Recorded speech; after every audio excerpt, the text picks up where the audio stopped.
कैसे भैया?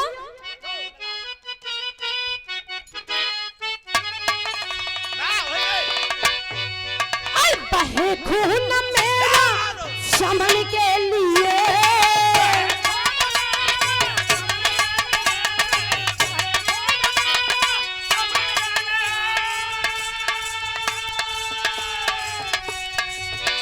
अरे बहे खून मेरा चमन के लिए,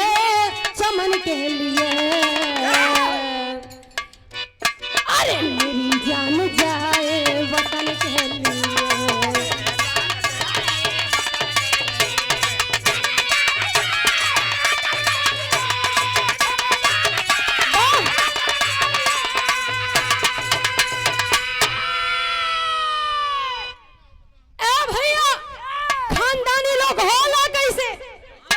झुका पसंद ना कर सकेला, ई जानला कि अगर उस सही निशान बा वो मर जाई या तो मार के जेल चला जाई, लेकिन झोंक नहीं सकेला। लेकिन ई आज के ना परसों पहले के चला बा विराम बड़ी सुंदर भाव बा।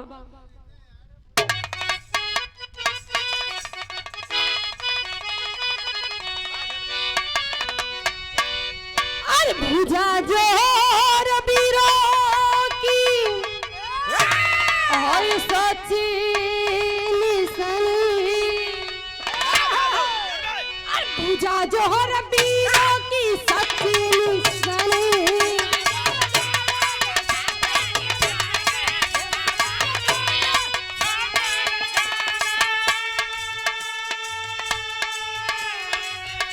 अरे भुजा जोर बीरों की सच्ची निशानी, सच्ची निशानी, अरे लिखी जाती माटी से खाटी कहानी।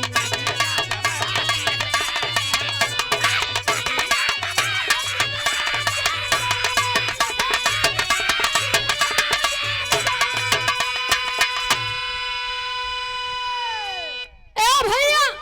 कि भुजा जोर वीरों की सच्ची निशानी और लिखी जाती माटी से खाटी कहानी। लोग सोचेला कि इतिहास में नाम लावे खातिर का से का कर दी, लोग कितनी मेहनत करेला, कितनी नाम कमावेला, कितना परेशानी झेलेला, ए भैया तब जाके ओकर इतिहास में नाम आवेला। लेकिन देखो तो कुछ वीरन का नाम इतिहास में होइए नहीं है, तो इतिहास खोलबो पढ़त पढ़त थक जेबो, लेकिन वीरन की संख्या कम न होखे।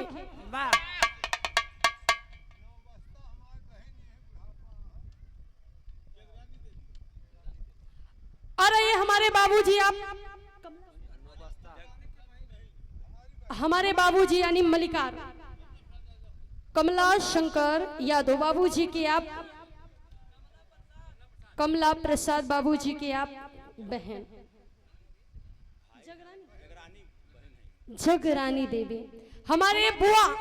के कर कमलों द्वारा 2 से 1 रुपए का महान आशीर्वाद, चरणों में नमन बंदन आशीर्वाद की कामना करते हैं कि हम बच्चे अपनी कला में सफल रहे। ए भैया लेकिन कहानी की शुरुआत हो गई।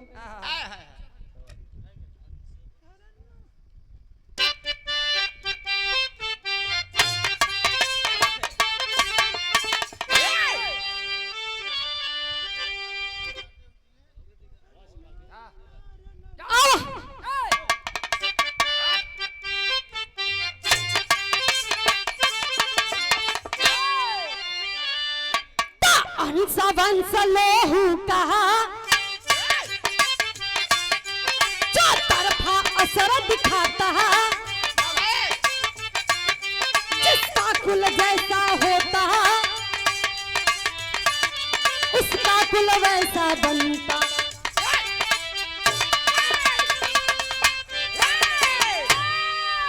तगड़ गहुरा के दौलत थे,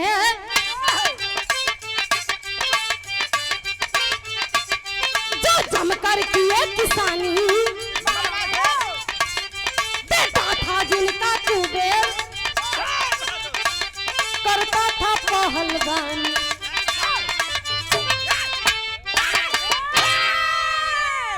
ए भैया कहानी के समझ ला कि अंश वंश लोहू का चौतरफा असरा दिखाता, जिसका कुल जैसा होता उसका कुल वैसा बनता। कहल जाला भैया कि जेकर जैसन परवरिश, जेकर जैसन खानदान, वैसे ही उनकर कुल, वैसे ही उनकर बढ़ोतरी होगी। लेकिन कहानी की शुरुआत हो गई कि गढ़गौरा के रहे वाला दौलत यादव जी की जम के किसानी के काम करत रहलो। ए भैया समय बिताए बा, और समय जब बितल बा तो दौलत यादव के घरे के कर जन्म भइल बा कुबेर यादव का। और जब कुबेर यादव का जन्म भइल बा, कुबेर यादव के पढ़ा लिखा के बड़ा मजबूत, बड़ा बढ़िया इंसान बनैलन। और जब बढ़िया हो गइलन तब बड़ होइलन कुबेर। तो कुबेर से कहलन कि बेटवा, ए बेटवा, तू का बने चाहत बड़ा, तोहर का इच्छा बा? पढ़ लिख के जवान हो गए, लेकिन ओकरे साथे साथे इच्छा तभी होखी कि हम इहे बनब। तब कुबेर यादव कहलन कि बाबू, न हम खेती करब, न हम किसानी करब,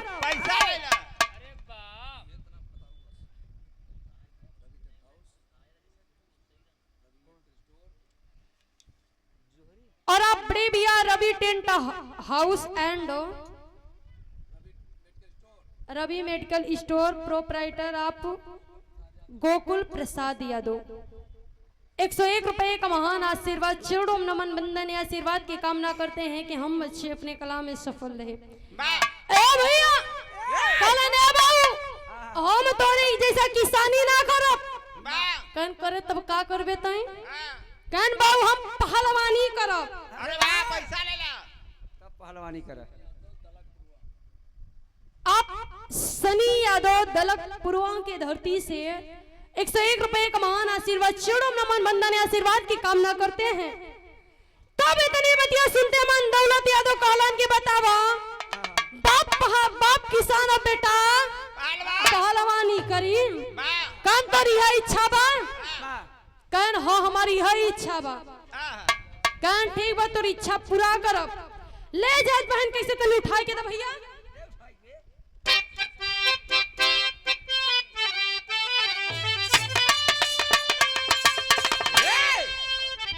तसतला धोबी गौरा के कुबेर को जोर कर राते, जंगल में जाता जोड़ा से जोड़ा लड़ाते, चटवारा पे तब गढ़ में जंगल सुराम कर राते, खबर पाए बर्दी से नेवाड़ी कुबेर नहर का भी लड़का, नेवाड़ी का बलशाली, पके सबको छंदारी में जाता धड़ाना।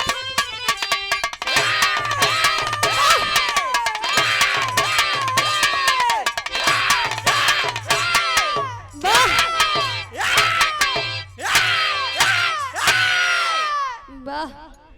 मत लौकर जनवा। मुंगा चाव इतना तेज बैठा था। ए भैया जब इतनी बतिया सुनलन, उनकर सिनवा गर्व से चौड़ा हो गई। अरे वाह, कहल जाला भैया कि बाप के एक सपना होला कि हमार औलाद हमरा से भी ऊंचा पद पे होके हमसे भी बड़ नाम कमावे। काहे से कर ऊ नाम कमाई त ओकरे सथवा हमरो नमवा होके कि लोग जानी कि दौलत यादव का लइका कुबेर यादव हो।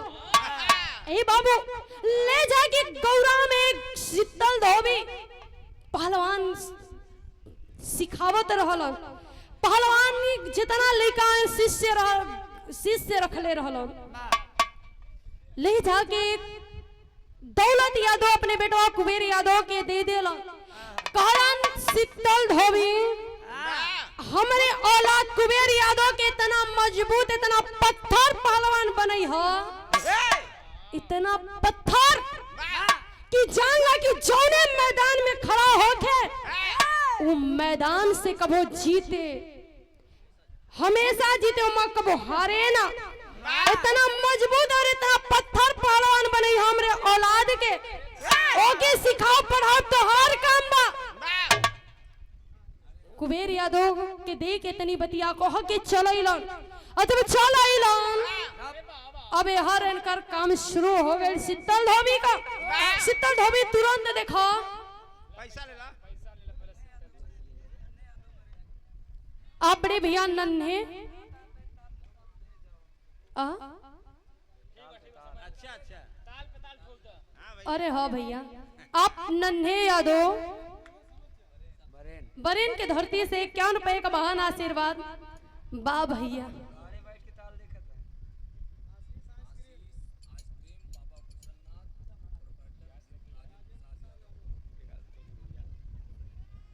आप परम सम्मानित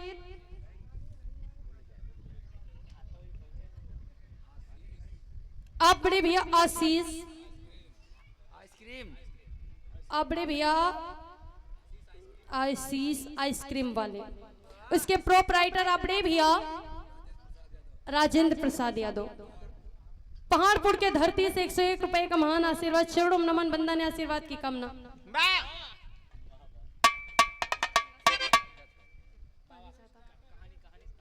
ए भैया तुरंत देखला जब शीतल धोबी उनके ले जाके हर एक दंगल में डबल जोड़ा से लड़ावे के काम कैला और जब डबल जोड़ा से लड़ावे के काम कैला धीरे धीरे तक कुबेर यादव मजबूत हो गए। पैसा ले ला आप बड़े भैया आशीष आइसक्रीम वाले उसके प्रोपराइटर आप राजेंद्र प्रसाद यादव पहाड़पुर पहाड़पुर के धरती से 101 रुपए का महान आशीर्वाद चरणों में नमन बंदन आशीर्वाद की कामना। ए भैया तुरंत देखा ई प्रतापगढ़ है। ई हो भैया आप बड़े भैया आशीष यादव आइसक्रीम वाले उसके प्रोपराइटर आप बड़े भैया राजेंद्र प्रसाद यादव पहाड़पुर के धरती से 101 रुपए का महान आशीर्वाद चरणों में नमन बंदन है।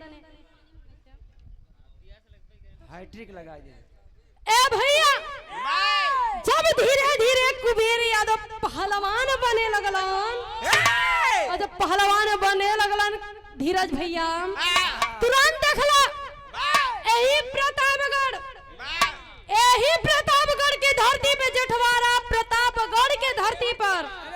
नेवाड़ी गांव के रहे वाला शिवराम यादव दंगल हर साल करावत रहलन और जब दंगल हर साल करात रहलन मन में उनके विचार आयल बा कि यदि पारी हम गांव जवार से ना बोलाई यदि पारी हर एक जिला हर एक गांव से भी पहलवान आई और इनकर पहलवानी दिखाई। लेकिन बतावल जाला भैया कि उस समय उस जमाने में चिट्ठी तार ना चलत रहे मोबाइल तो छोड़ ही दा ई धीरज भैया जो अंगूरी आए रहे लो ओ टाइम ना रहे नहीं भैया करे बबुआ के जमाने में ना रहे। ए भैया एमा से जितना पुरानिया बाऊ लोकन होई हन उ जानत हो कि हम त ना दिखले बानी ना देखले ओखले ना बानी हमार तो पैदाइशो ना रहे हमार गुरुजी बतैले रहलो।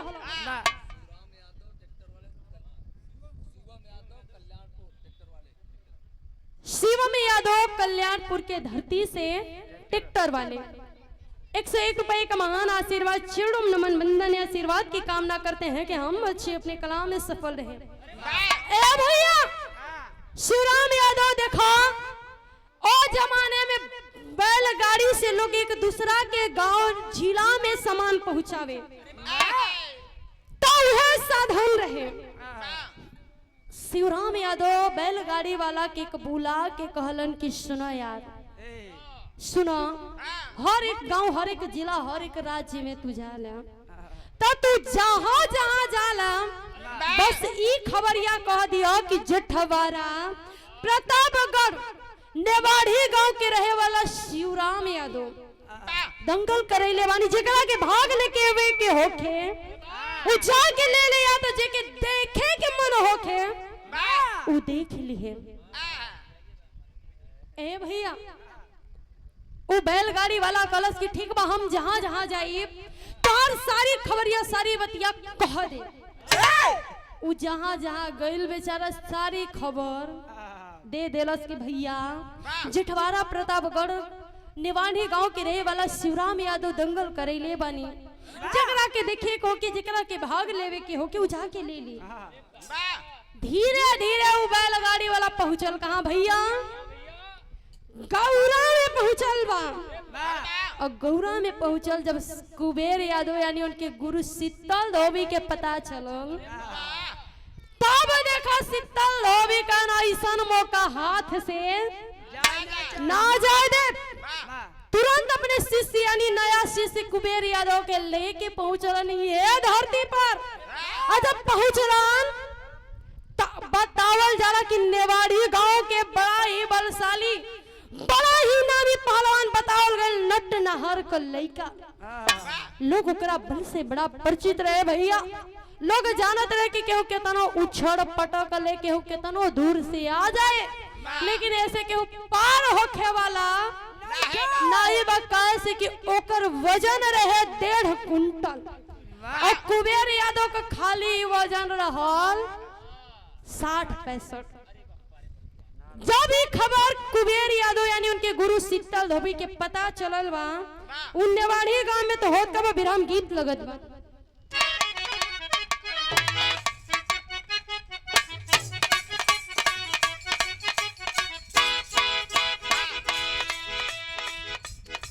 वाह भैया वाह, कौनो मेहरारू अपने मर्द अपने सैया अपने दुल्हा अपने राजा खातिर कहे कैसे,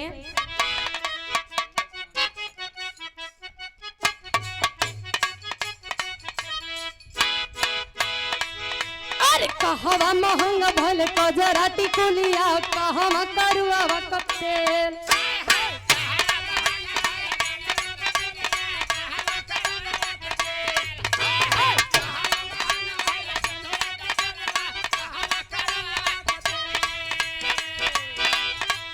कहवा महंगा भले सासू जी के पुतवा से जिया पसुती ले अकेल के,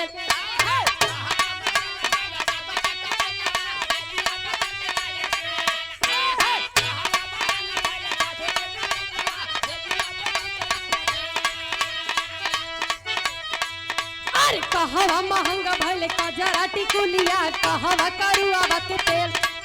अरे कहवा महंगा भले सासू जी के पुतवा से जिया पसुती ले अकेल। ए हो झुलनिया वाली, ए हो झुलनिया वाली मार ना करे जावा पे बार,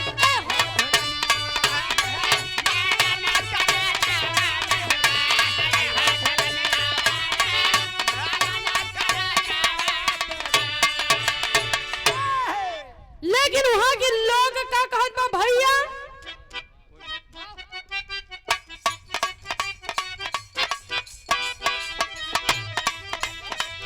अरे कहुआ के सोरा भारी नहा नट का जलावा कोई नहीं पावे लड़के पार पा,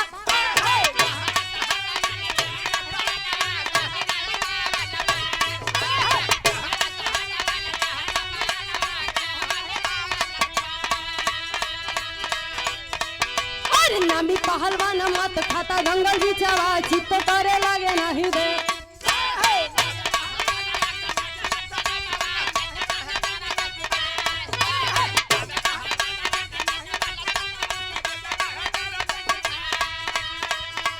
कहुरा का सोरा भारी नहा नट का जलावा कोई नहीं पावे लड़के पार, अरे नामी पहलवान मत खाता दंगल भी चवा चित्त करे लगे नहीं दे, रहा बहादुर नहर लेता सबका पानिया उतार रहा,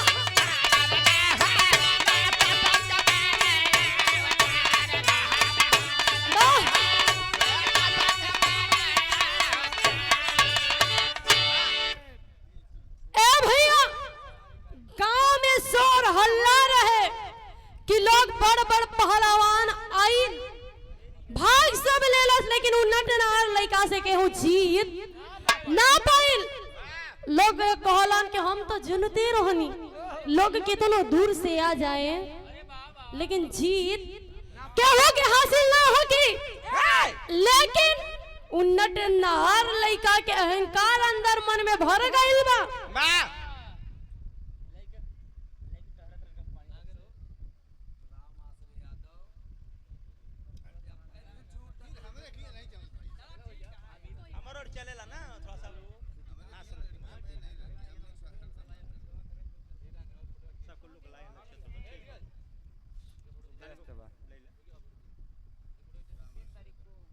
प्रियांशु और आज हमारे मालिक गार्जियन आप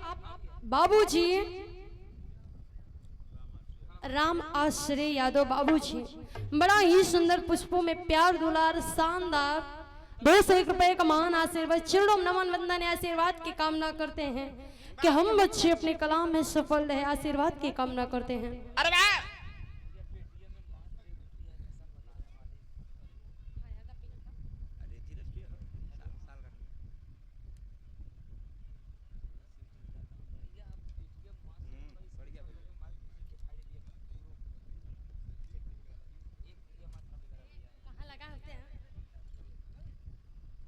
ए भैया वो तुरंत नटनहार वीर लड़का जब अहंकार अंदर आ गई कि जब हेताना झोंडा ना जीत पाई तब लागत बा कि हमसे भी सीध के हूँ यहाँ हुई नहीं खे। अरे वाह जब मन में तना आ गई तो करे मन से एक बहुत भयंकर बड़ा ही खुखार बड़ा ही अहंकारी बात निकलत बा विराम गीत लगत बा कैसे वाह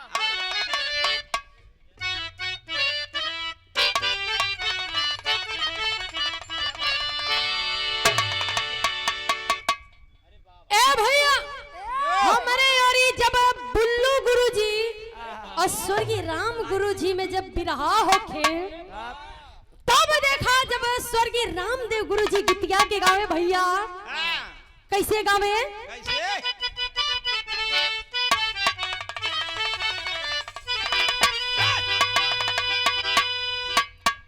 कहे तेरी गली तेरी गली तेरी गली तेरी गली तेरी गली तेरी गली हो गरिया मुश्किल बाजी ना तेरी गली में।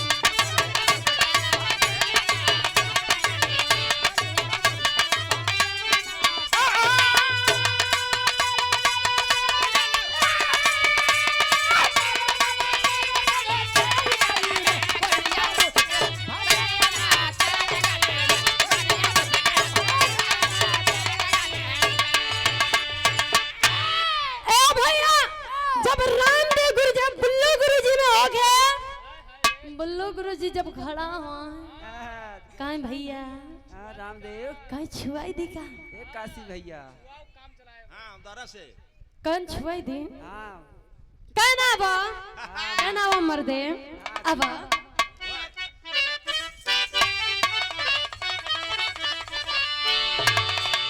कहे निकले कोल्हू से पीना निकला कोल्हू से पीना तेरी गली में निकला कोल्हू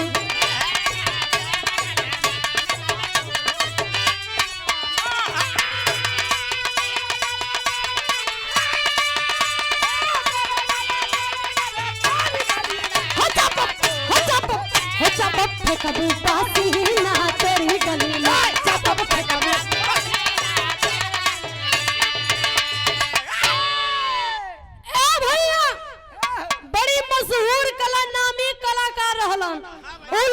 जब हमने नाम ले ली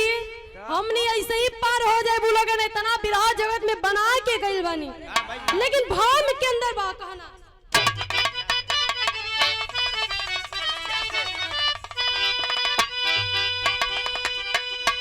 ऊपर से नहीं नीचे से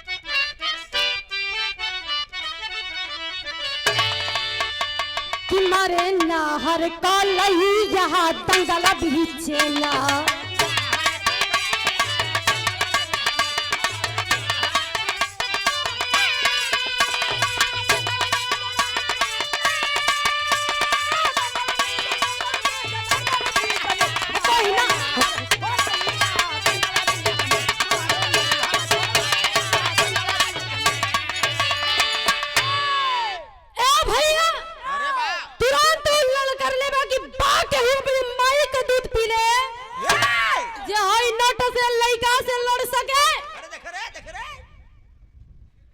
लड़कियां भैया कुल जन में कई बार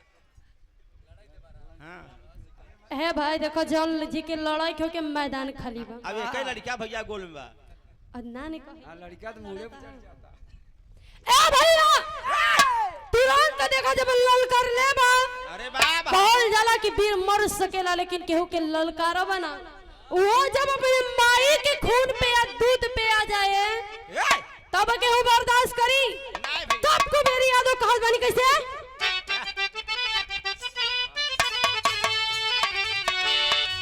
सीता गुरु से कुबेर कहो बतिया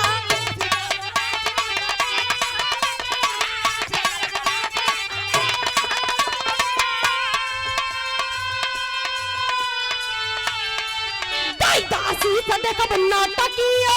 कतिया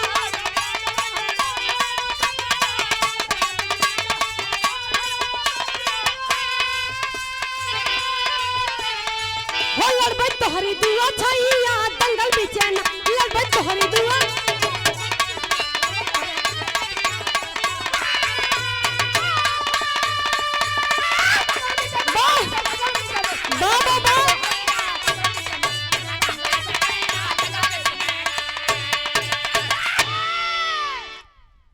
बहादुर कुबेर यादव आ की गुरु के चरनिया पकड़ के कहलन गुरु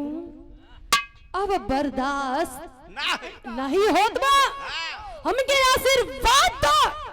हेकर औका देखब कि कितना पानी में बा अरे बाप अरे हाय सारा जने के ललकारत बा कि बाप ने के माई का दूध पी ले जे हमसे लड़े कहन इनकर औकात हम देखब कि इनके कितना पानी में है लेकिन हे भैया शीतल धोबी का आत्मा दिल दहल गई मन में विचार करत इनकी बताओ हम तोरा की कैसे भेज दी एकर वजने सुन के हमार करेजा दौलत बा की 1.5 कुंटल के बा अब तो 60-65 किलो के हम तोरा की कैसे मुंह के मुंह में ढकेल दी अगर तोहरा के एक बार दाबी तनिको दाबी तो तू एहर से और हो जाएबा लेकिन तू पार ना हो पाइबा यही से हम तोहरा के ना भेजब कुबेर यादव कलन के भेजे के पड़ी अगर हमरा के ना भेजबा गुरु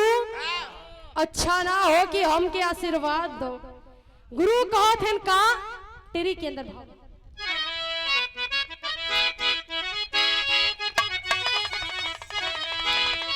कि फरियाई टकरे पानी के तना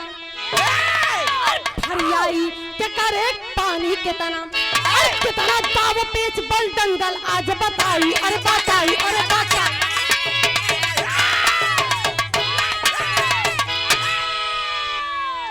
कल फरियाई के करे पानी कितना कितना दाव पेच बल दंगल आज बताइए कहे फरियाई के करे पानी कितना कहन गुरु तो ये मत देखा कि आज 60-65 किलो कम पड़ी कि 1.5 कुंटल भारी पड़ी ये दंगल बताई कि करे पास कितना पानी कितना औकात बा खाली तू आशीर्वाद दो सिंगल बॉडी देखबै करा केवल ए भाई हम ए भैया इतनी बतिया कहलन लेकिन कुबेर यादव का बात सुन के मन में गुरुजी का कुछ हिम्मत जुटल और हिम्मत जुटल तो भेजत बानी अब भेजत बानी तो कहलन कि जात तो बड़ा बेटवा लेकिन याद रखी हो ई गुरु का सीना अगर चौड़ा ना होखी तो कमो ना होके के चाहिए हमार पगड़ी तोरे हाथ तोरे चरण में बा तू चाहबा तो झुकाबा या तू चाहबा तो ई प्रतापगढ़ में नाम बना के जइबो कहन गुरु बस आशीर्वाद बिरहा गीत लगत बा भैया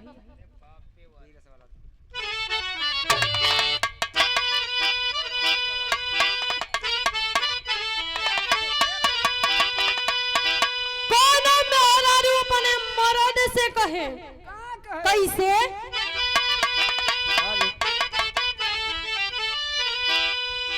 अरे झूलनिया के गुजरा अरे झूलनिया के गुजरा और टूटल ये रजा छबदिया में गड़िया छूटल ए राजा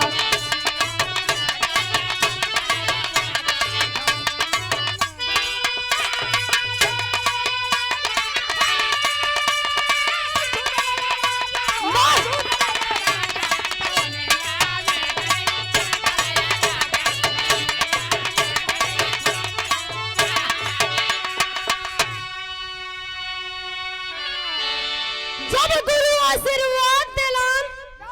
दोनों दुश्मन दोनों पहलवान आमने सामने भइलन हाय हाय आमने सामने भइलन तब कहना बा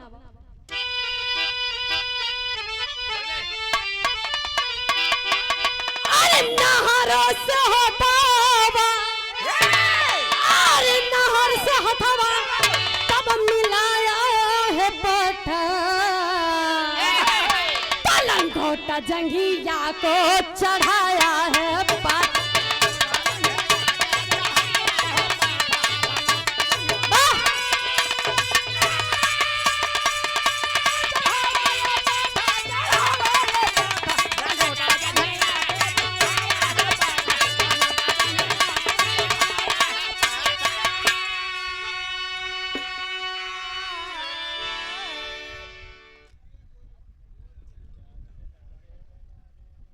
घर मालिक के आप पोता अपने भैया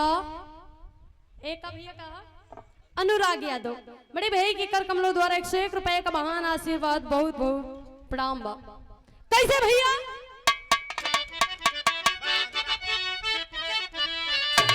छड़ी के अखाड़े पे डंड मारे जम के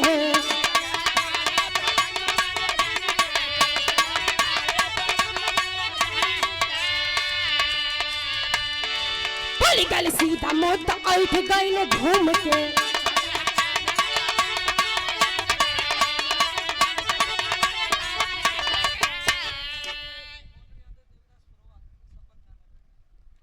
अपने भैया मोनू यादव देवपरवा के धरती से देवीदास पुरवा के धरती से 101 रुपए का महान आशीर्वाद हो जाए भैया अब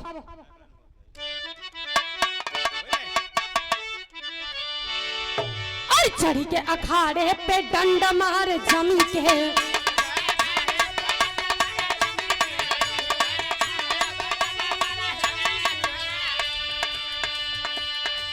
पुल गल मुँह धसीन उठ गई घूम के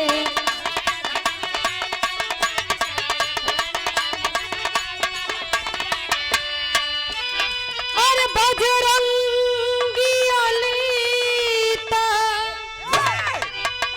बजरंगी आली तम मिलाया है पत्ता लंगोट जंगिया को चढ़ाया है पत्ता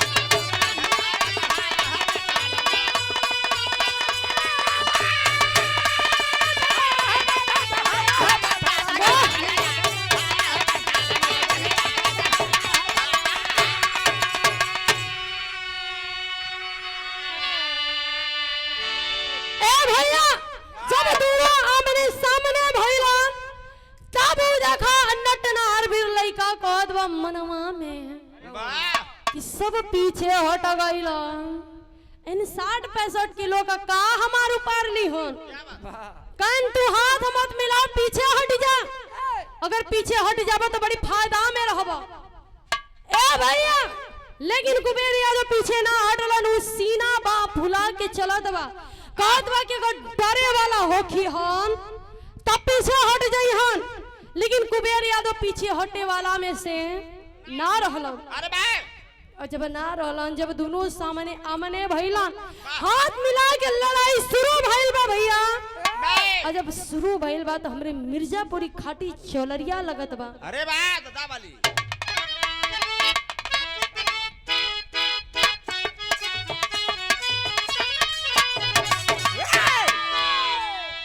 वैसे भैया बड़ी प्रतापगढ़ को सुन लो लेकिन ये हमारे मिर्जापुरी का खाटी चौलरिया हमरे मिर्जापुरी धरोहर गीत बाटे अरे वाह कैसे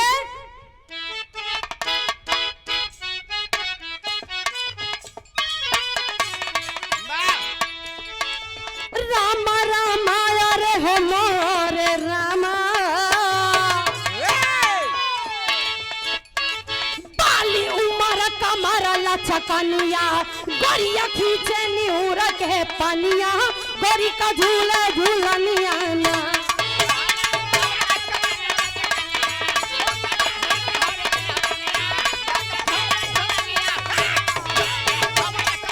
वाह अरे वाह आओ भैया क्या बात है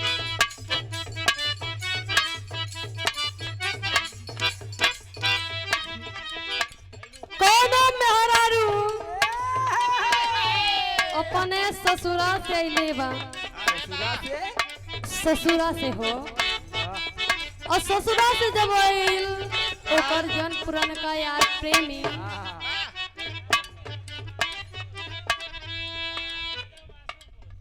अपने भैया चाहत यादव वासुपुर के धरती से 101 रुपए का महान आशीर्वाद चुड़म नमन बंदन आशीर्वाद की कामना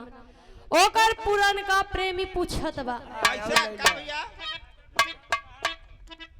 यादव टेंट हाउस पहाड़पुर के धरती से 101 रुपए का महान आशीर्वाद चुड़म नमन बंदन कैसे वाह कैसे पूछा था भैया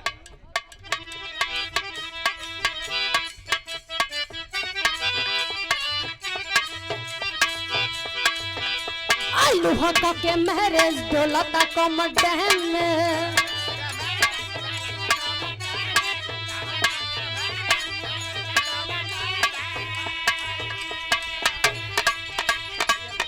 और देख के तो हर चढ़ल जवानी ब्रेन हो जाता है मैं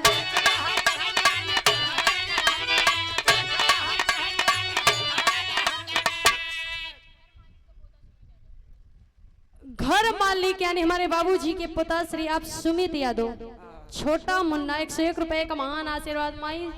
जननी करे के तू पढ़ लिख के अपने जिला जवार अपने गांव का नाम रोशन करो आवा आई लोहा का के मैरिज डोलता कम डाय में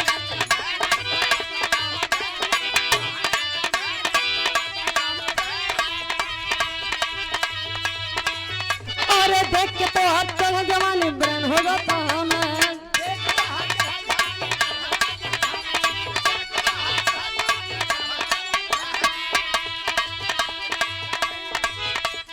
लोहा का के मैरिज डोलाता कम डैम और देख के तो हर ब्यूटी हमर ब्रेन हो जाता हमें कब लइके कहे का कही कितना सही यहाँ कैले बा मोर सजहिया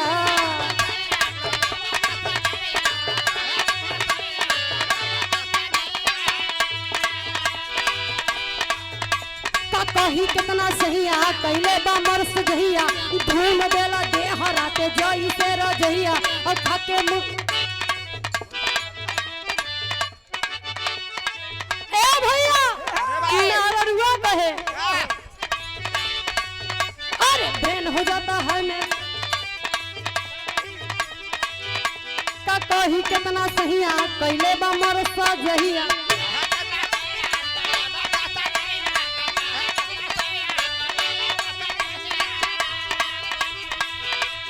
कही कितना सहिया कैले बा मरस दहिया धून देले देह राते जई से रजैया छील देला दहिया मुसल्लम बल मुँह के बलम बल मुँह के बल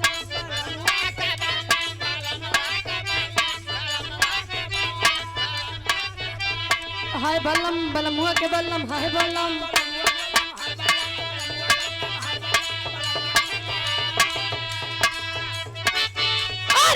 अरे धून देला दहिया मुसल्लम बलमुआ के बल्लम बलमुआ के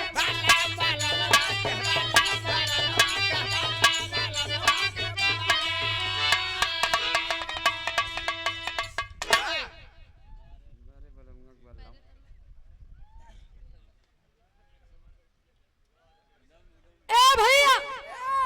वाह बीचे बीचे में चटनी हाँ जरूरी है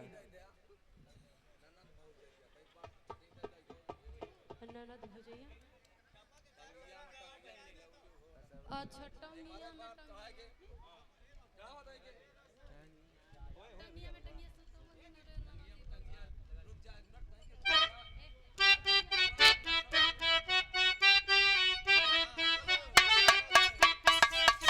ए भैया ये विराज जगत विराज सम्राट आप हमारे गुरुजी दुखी राम गुरुजी बड़ा लाय के बड़ा मठुराई के गावेला अरे वाह हमें के मान लो ऐसा तना आवेला लेकिन प्रयास कोशिश कैसे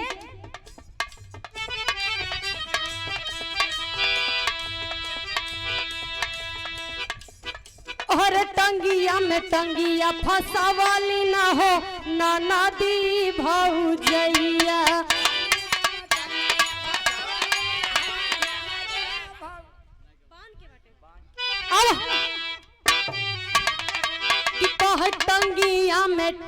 टंगिया फसावाली ना हो ननदी भौजैया।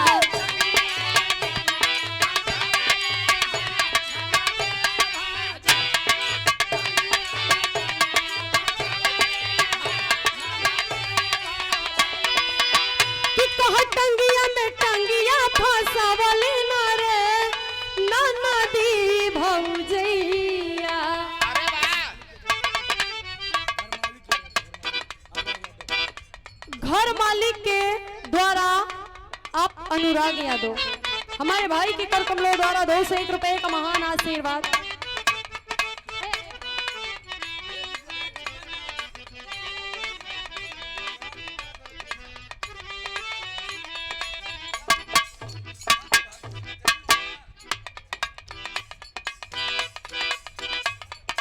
ए भैया कैसे कहे टंगिया में टंगिया फसावली ना रे ननदी भौजैया। तो कहे ऊपर से डाल के हिलावली ना हो ननदी भौजैया।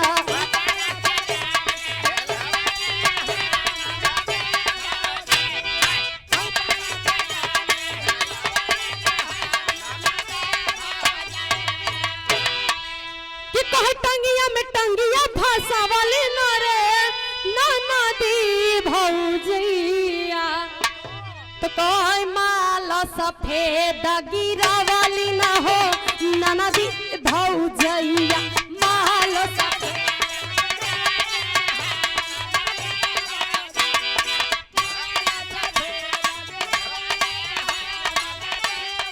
ए भैया कहानी समझला कि देखो जब पहले कमाई बहिन 3 बजे 2 बजे भोर उठी जाए हाँ जाता ओन जाता चलावे जाता में गेहूं पीसाई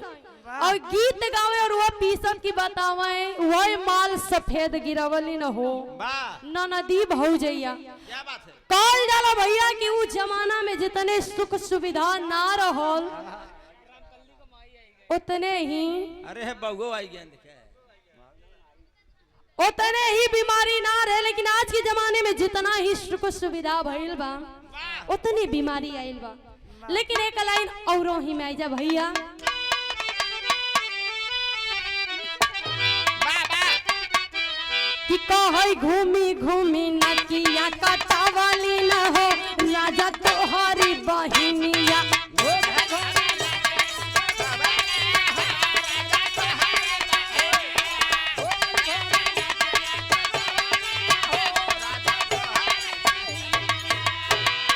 कि कहै घूमी घूमी नकिया कटावली न हो राजा तोहरी बहिनिया। तो कहै छैला से आहा उहै छैला से नैना मिलावली न हो ननदी भौजैया। छैला से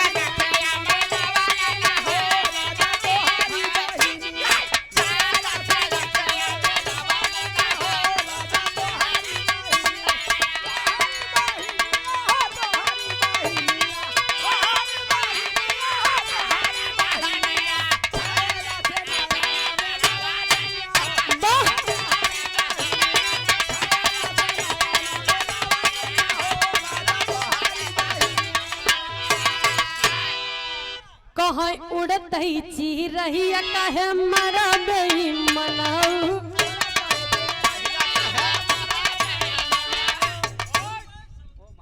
पहले पैसवा ले ला बाबू को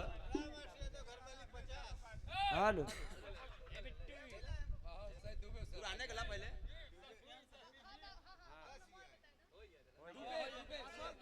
अब हमारे बाबूजी अशोक दुबे तारापुर के धरती से बड़ा ही सुंदर सम्मान पहुंच के प्रणाम करती हूँ। आशीर्वाद की कामना करती हूँ कि हम अच्छे अपने कला में सफल रहे। और हमारे गार्जियन हमारे बाबूजी के कर कमलों द्वारा 51 रुपए का महान आशीर्वाद चरणों में नमन बंदन आशीर्वाद की कामना।